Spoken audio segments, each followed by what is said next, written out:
The message came on a Tuesday. Captain Ju Kim was drinking his third cup of coffee when the alarm blared across the International Space Defense Force headquarters. Red lights flashed as technicians rushed to their stations. "What's happening?" Ju asked, setting down his mug. "Sir, we're picking up a signal. It's not one of ours," said Officer Do-Yun, his eyes wide. "It's coming from beyond Mars orbit." Juwoo's heart raced. After years of searching the stars, hoping for signs of life beyond Earth, it had finally happened. "First contact." "Put it on screen," he ordered. The main display flickered. Static cleared to reveal a humanoid figure with pale blue skin and large dark eyes. Silver markings decorated its forehead, and it wore an elaborate collar that sparkled with unknown technology. "People of Earth," the alien spoke in perfect English. "I am High Commander Lara of the Galactic Council. Your planet has come to our attention." The room fell silent. Ju stepped forward. "High Commander, I am Captain Ju Kim of Earth's International Space Defense Force. We welcome peaceful contact with your civilization." The alien made a sound like a sniff. "I'm not here for pleasantries, Captain. I'm here because your planet's behavior is simply unacceptable." Ju blinked. "I don't understand." "Your unregulated electromagnetic emissions are disturbing the cosmic harmony," Lara said, waving a six-fingered hand. "Your primitive rockets are cluttering near space. Your music broadcasts are particularly offensive." Officer Do-Yun whispered, "Did an alien just complain about our radio stations?"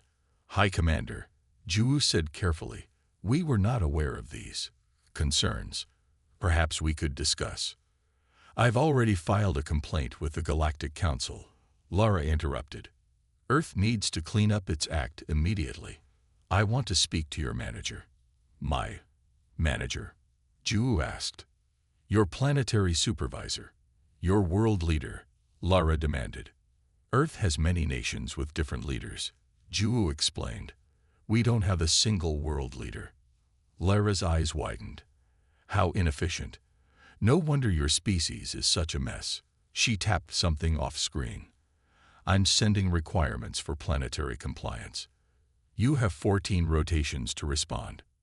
The screen went dark. Moments later, data began flooding their systems. "She just hung up on us," Do-Yun said. Ju stared at the blank screen. "Get me the UN Secretary General and contact every major space agency. We need to understand what just happened." Within hours, Earth's governments were in emergency sessions. Scientists studied the alien data while military forces went on high alert. The public was told only that potential contact had been made with an extraterrestrial civilization. In his office, Ju reviewed the aliens' demands with Dr. Hyun Lee, Earth's leading xenobiologist. "She wants us to stop all space launches, reduce our technology use, and pay cosmic disturbance fees," Dr. Lee said. "This isn't first contact. This is a cosmic cease and desist letter." Ju looked out his window at the night sky. "In all our dreams of meeting aliens, I never imagined the first one would be so entitled," Dr. Lee offered. "Exactly," Ju nodded. "Space Karen wants to cancel Earth, but I don't think it's going to go the way she expects." Outside, stars twinkled peacefully, unaware that humanity's greatest challenge had just begun. 3 days after the first contact, High Commander Lara appeared on screens worldwide. The United Nations had decided that all humans deserved to know about the alien presence. Now, billions watched as the blue-skinned alien addressed Earth. "People of Earth," Lara began, her voice dripping with annoyance. "I have filed my report with the Galactic Council. Your planet is officially on notice." In the UN Emergency Command Center, Sunho Park stood as Earth's chosen diplomatic representative. At 42, he had been a respected peacemaker in global conflicts. Now he faced an entirely new challenge. "High Commander," Sunho spoke calmly, "we have reviewed your demands. We wish to understand more about these rules we allegedly broke." Lara's large eyes narrowed. "There is nothing to understand. Your species is simply too noisy. Your satellites, your radio waves, your nuclear tests, all violate cosmic harmony preservation statutes. We were never informed of these statutes, Sunho replied. Ignorance is not an excuse, Lara snapped. The cosmic harmony preservers expect all intelligent life to instinctively respect universal balance. Behind Sunho, Minji Han, Earth's top intelligence officer, was quietly running data analysis on Lara's transmission. She passed a note to Sunho. Our records show, Sunho continued, that your signals come from only one ship. If the Galactic Council truly wishes to communicate with us, why send just one representative? Lara's face twitched slightly. I am fully authorized to speak for the Council. Your primitive species needs to comply with my directions or face sanctions. What kind of sanctions? Sunho asked. Your space exploration will be restricted. Your technological development will be monitored. And you will pay restoration fees for the damage you've caused to the cosmic harmony. Captain Ju Kim, standing off camera, exchanged glances with Dr. Lee. Something didn't add up. We request time to consider these demands, Sunho said firmly. Humanity has only just learned we're not alone in the universe. You cannot expect immediate compliance. You have 7 days, Lara declared. After that, there will be consequences. The transmission ended abruptly. Minji immediately approached the group. I detected several anomalies in her communication.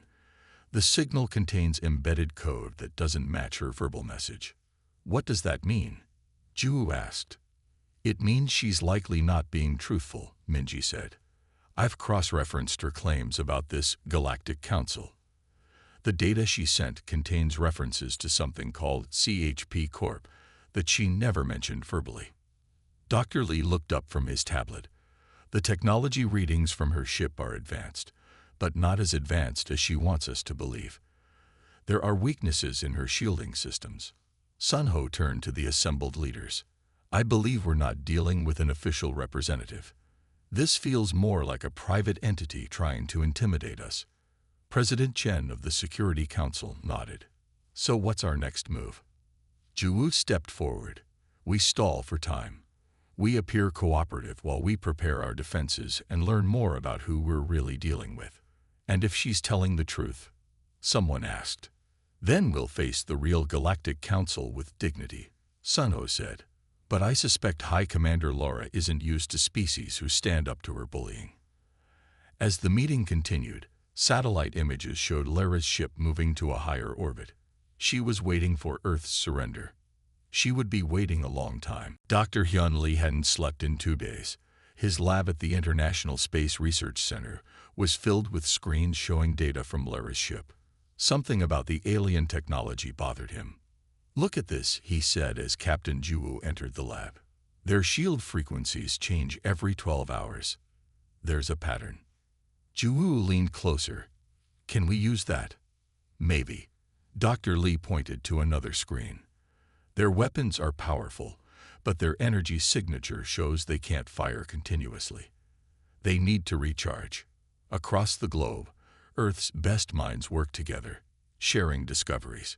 Russian quantum physicists, Chinese engineers, Brazilian biologists, and American computer experts all focused on one goal, understanding the alien threat. Meanwhile, in a secure bunker beneath Seoul, Minji Han had made a breakthrough. I've intercepted their communications, she told Ju and Sunho during an emergency meeting. Lara has been sending messages to her home base. She's not happy. What do the messages say? Sunho asked. Minji smiled. She's complaining that we're being unusually difficult. Apparently, most species surrender immediately when she makes demands. So she's done this before, Ju said. Many times, but here's the important part. She has no actual authority to make these demands. This Cosmic Harmony Preservers is a private corporation, not a government body. Sunho's eyes widened. She's a corporate representative pretending to be a government official. Exactly, Minji nodded. And there is a Galactic Council, but she doesn't represent them. This changed everything. Earth wasn't facing an alien government, but a corporate bully. The next day, Sunho Park spoke with Lara again. "High Commander," he began politely, "we need more time to consider your proposals.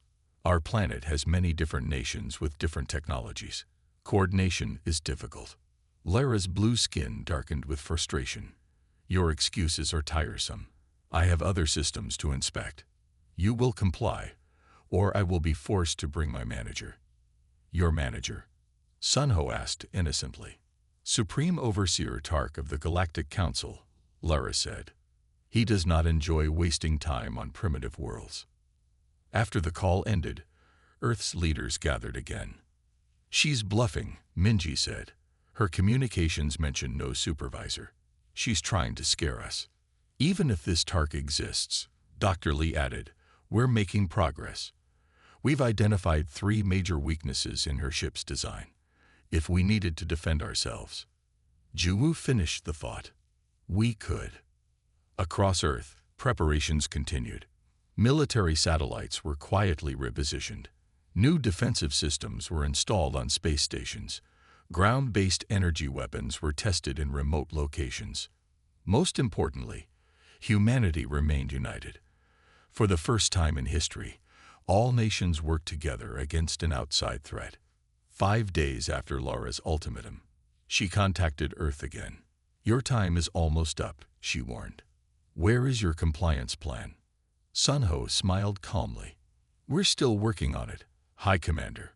Our planet's systems are complex." "Unacceptable," Lara snapped. "I'm calling my manager. Supreme Overseer Tark will arrive within 2 days. Perhaps you'll show him proper respect." As her image disappeared, Juwu turned to the others. "She's bringing reinforcements. Is Earth ready?" Sunho looked around the room at the determined faces of humanity's defenders. "More ready than she knows." A massive ship appeared near Jupiter 2 days later. It dwarfed Lara's vessel like an ocean liner next to a rowboat. Earth's detection systems registered energy readings far beyond anything they had seen before. "That's not good," Juwu said as they watched the ship approach on the command center's main screen. Dr. Lee studied the readings. "The power levels are incredible. Their technology is far more advanced than Lara's." Sunho straightened his tie. As Earth's representative, he would face this new threat first. "Let's see what the manager wants." The communication screen lit up. Instead of Lara's blue face, they saw a tall, silver-skinned being with 4 eyes arranged in a diamond pattern. Golden rings adorned its elongated head. "People of Earth," the alien spoke, its voice deeper and smoother than Lara's. "I am Supreme Overseer Tark. I understand there has been some confusion." Lara appeared in the corner of the screen. "These primitives refuse to comply with basic cosmic regulations. They need to be." Tark raised a 7-fingered hand, silencing her. "That will be enough, Representative Lara." He turned back to the humans. "I must apologize for any misunderstanding. Representative Lara is enthusiastic in her duties." Sunho blinked in surprise. This was not what they expected. "Supreme Overseer," he began carefully, "High Commander Lara has made serious demands of our world. She claims we have violated laws we were never informed of." Tark's upper eyes narrowed. "High Commander, I see." He turned to Lara, who suddenly looked very uncomfortable. "Representative Lara has greatly overstepped her authority. She is a junior inspection agent, not a commander of anything." Lara's blue skin darkened. "These worlds need firm guidance. They're spreading their noise across the galaxy. They are an emerging civilization that deserves proper introduction to the galactic community." Tark interrupted. "Not threats and false claims." In the background, Minji whispered to Juwu, "This feels too convenient. Why would her boss show up just to undermine her?" Juwu nodded slightly. Something wasn't right. On screen, Tark continued smoothly. "Please disregard Representative Lara's demands. The Galactic Council wishes peaceful contact with emerging worlds, not intimidation." "Then we are not required to pay these cosmic disturbance fees?" Sunho asked. "Certainly not," Tark chuckled. "Though we would appreciate discussing regulation of your more Energetic technologies. Perhaps I could send a delegation to your planet to begin proper diplomatic relations. Before Sunho could answer, Lara exploded with rage. This is ridiculous. I spent months tracking this system. Their radioactive emissions are perfect for harvesting. They're mine. Tark's image froze momentarily. When it resumed, Lara was gone. My apologies, Tark said smoothly. Representative Lara has been reassigned. Now, about that diplomatic meeting. After the transmission ended, Earth's leaders gathered in urgent conference. Did anyone else catch what Lara said? Ju asked. Radioactive emissions, perfect for harvesting. Minji nodded. This isn't about cosmic harmony.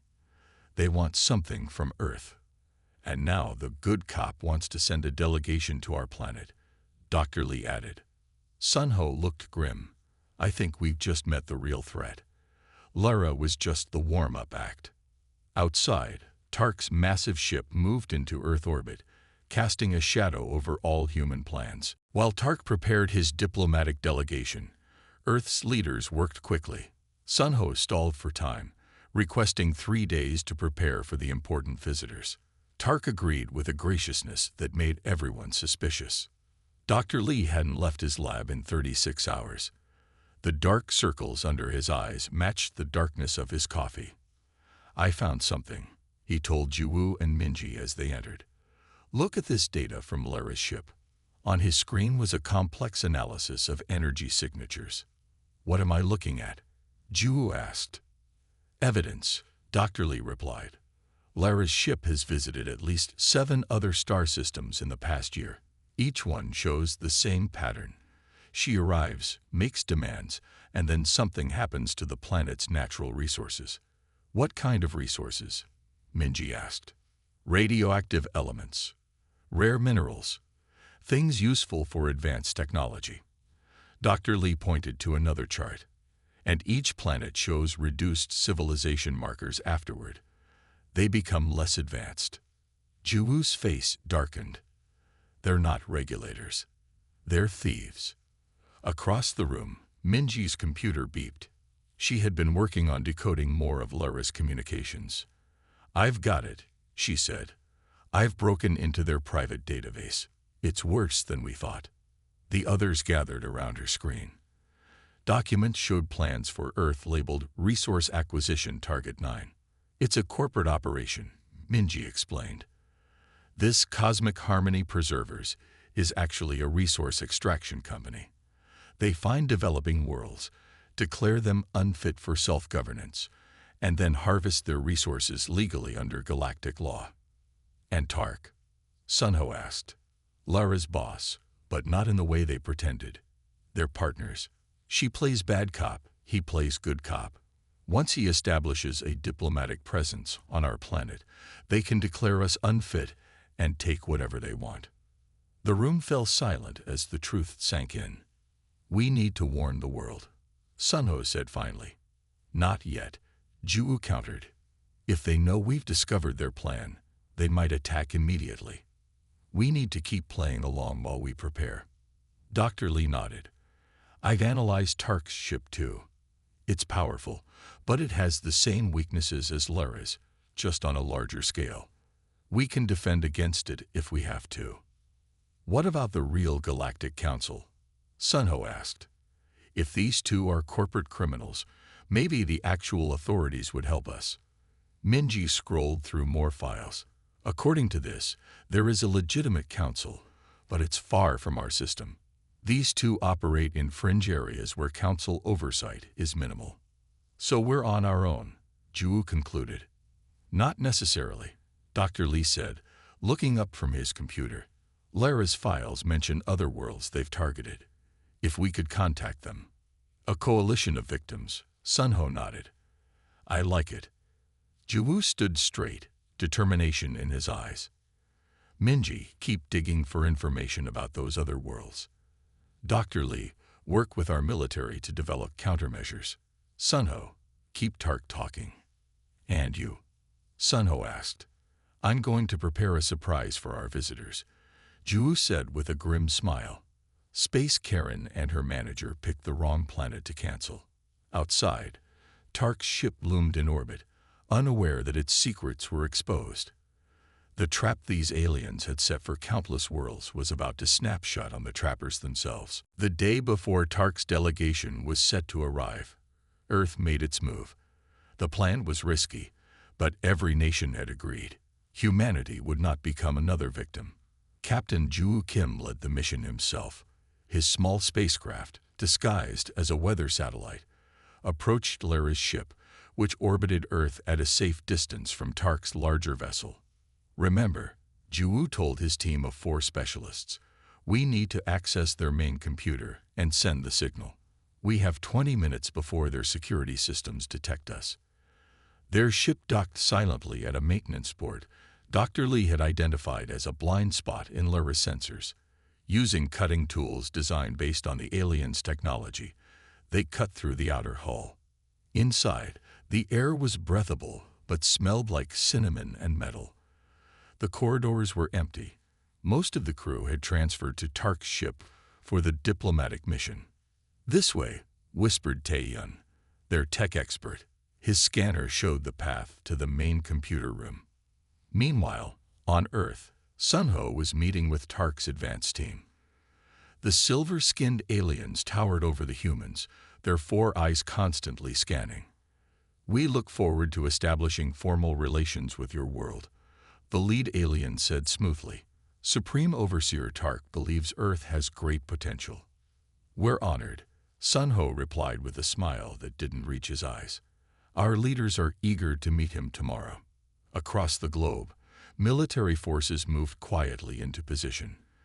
Dr. Lee's team had modified Earth's defense systems based on the weaknesses they'd discovered. Every satellite, missile, and energy weapon was ready. Most importantly, Minji Han had made contact with 3 other worlds that had suffered under Lara and Tark's scheme. The aliens were surprised to hear from Earth, but quickly agreed to help when they learned of the plan. On Lara's ship, Ju's team reached the main computer room.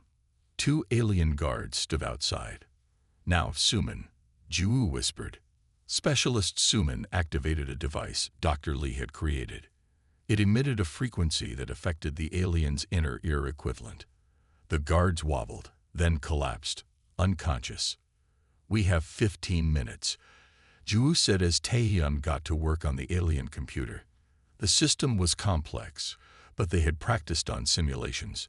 Tae-hyun's fingers flew across the interface, uploading the virus Minji had created from Lara's own code. "I'm in," he said finally. "Sending the data now." Across space, 3 alien ships that had been hiding behind Earth's moon suddenly activated. They had arrived secretly, answering Minji's call.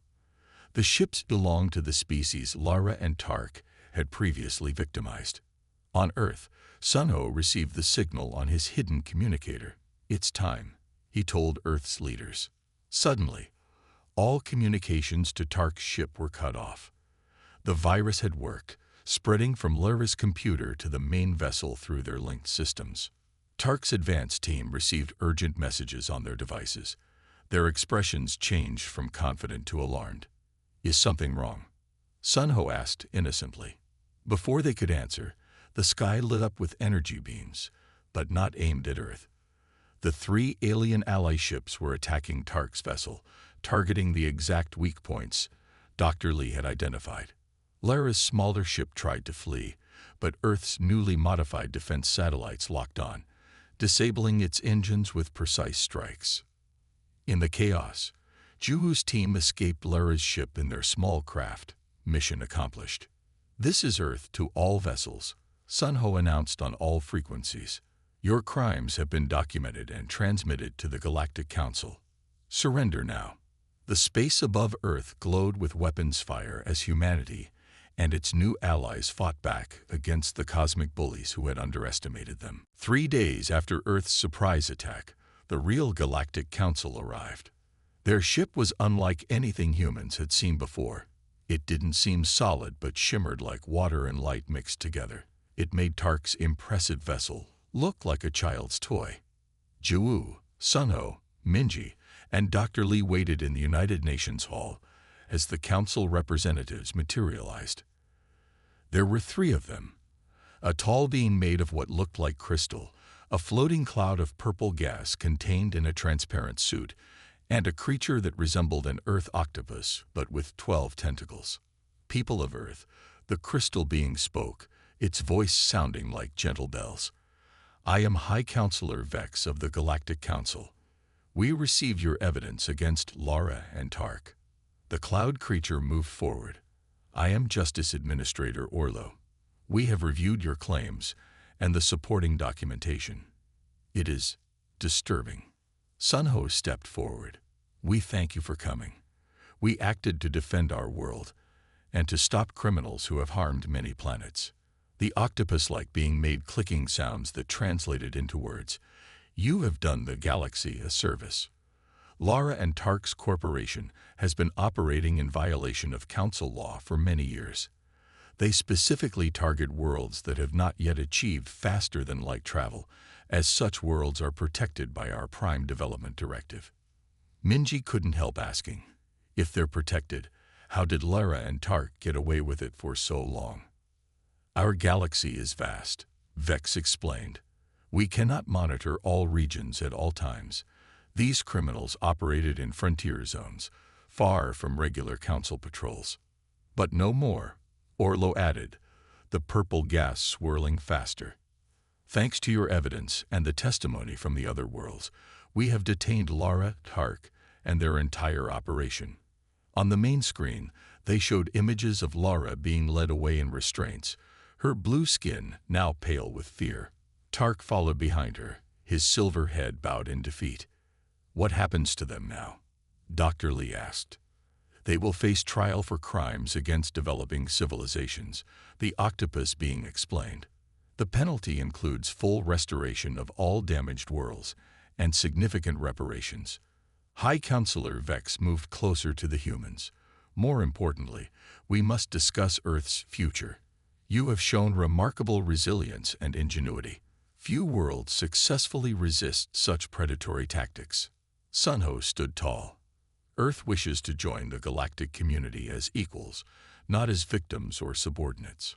The three council members looked at each other, seeming to communicate silently. "Normally," Orlo said finally, "worlds must achieve certain technological milestones before formal recognition. However, given your role in exposing this criminal operation and your clear ability to defend yourselves, Earth is hereby granted provisional member status in the Galactic Council," Vex announced. "This allows you protection under our laws and limited access to council technology and knowledge." The room erupted in cheers and applause. Ju shook hands with Dr. Lee while Minji hugged Sunho. "There is much your world needs to learn," the octopus being cautioned. "The galaxy is wondrous, but also dangerous. We will assign advisors to help your transition." "And the other worlds that helped us?" Ju asked. "The victims who joined our fight. They too will receive recognition and assistance," Vex confirmed. "A new alliance in this sector would benefit everyone." As the meeting continued, news spread across Earth. Humanity had not only defended itself, but had earned a place among the stars. Not through conquest or surrender, but through justice and cooperation. Space Karen had tried to cancel Earth. Instead, she had helped launch it into a new age. 6 months had passed since the confrontation with Lara and Tark. Earth had changed in ways no one could have imagined. The morning sun shone through the window of Admiral Ju Kim's new office in the Orbital Command Center. His promotion had come with increased responsibilities as the head of Earth's first interstellar fleet. "Admiral, the Proxima delegation has arrived," his assistant announced. Ju smiled. The people of Proxima Centauri had been among the first to answer Earth's call for help. Now they were close allies. Down on Earth, Dr. Hyun Lee welcomed students to the first day of classes at the Global Institute for Interstellar Sciences. Humans studied alongside visitors from 12 different worlds. "Today we begin our journey to understand the technologies that will take humanity to the stars," Dr. Lee told the excited crowd. "But remember, it's not just about the machines. It's about wisdom to use them properly." In Seoul, Director Minji Han reviewed reports in her new office. As Earth's first intelligence director for extraterrestrial affairs, she coordinated information exchange with allied worlds. A holographic message appeared on her desk. It showed an alien from one of Lara's previously victimized worlds. Director Han, we've detected another CHP Corporation vessel near the Rigel system. The Council has been notified. Minji nodded. Thank you, Ambassador. We'll alert our ships in that sector. Thanks to the alliance Earth had helped form, Lara and Tark's former victims now washed out for each other. Never again would a space Karen bully developing worlds. At the United Nations Galactic Affairs Building, Sunho Park met with High Counselor Vex. The crystal being had become a friend and mentor to humanity. You've made remarkable progress, Vex said, light shimmering through its translucent body. Most species take decades to adjust to galactic society. We had good teachers, Sunho replied, and a strong motivation to learn quickly. Indeed. Speaking of which, I believe you'll want to witness this. Vex activated a holographic display showing a distant planet with blue oceans and green continents. What am I looking at? Sunho asked. This is Kevar II, one of the worlds most damaged by Lara's operations. And that. Vex pointed to a blue figure working with a team on the surface. Is Lara. Sunho leaned closer. She's helping restore the planet. Part of her sentence. She must personally assist in repairing all worlds she harmed. Tark is doing the same on another planet. Justice indeed. Sunho nodded. That evening, representatives from Earth and 23 alien worlds gathered for the formal signing of the Mutual Defense and Development Accord. What had begun as a desperate alliance against common criminals had evolved into a new power in the galaxy. As Juwu looked around the room at the diverse beings working together, he remembered the fear and uncertainty of first contact. How strange that Earth's greatest threat had become its greatest opportunity. A junior officer approached. Admiral, the Council ships are ready to escort our first official mission to the Galactic Hub. Juwu nodded. Tomorrow, Earth's ambassador would take his place among the representatives of 1,000 worlds. You know, Dr. Lee said, joining him by the window that overlooked Earth, Lara actually did us a favor. Without her threats, we might have taken centuries to reach this point. Juwu smiled. Perhaps we should send her a thank you note. Below them, Earth turned peacefully, its people no longer alone in the universe, and all because a space Karen had tried to cancel them. And it hadn't gone well at all.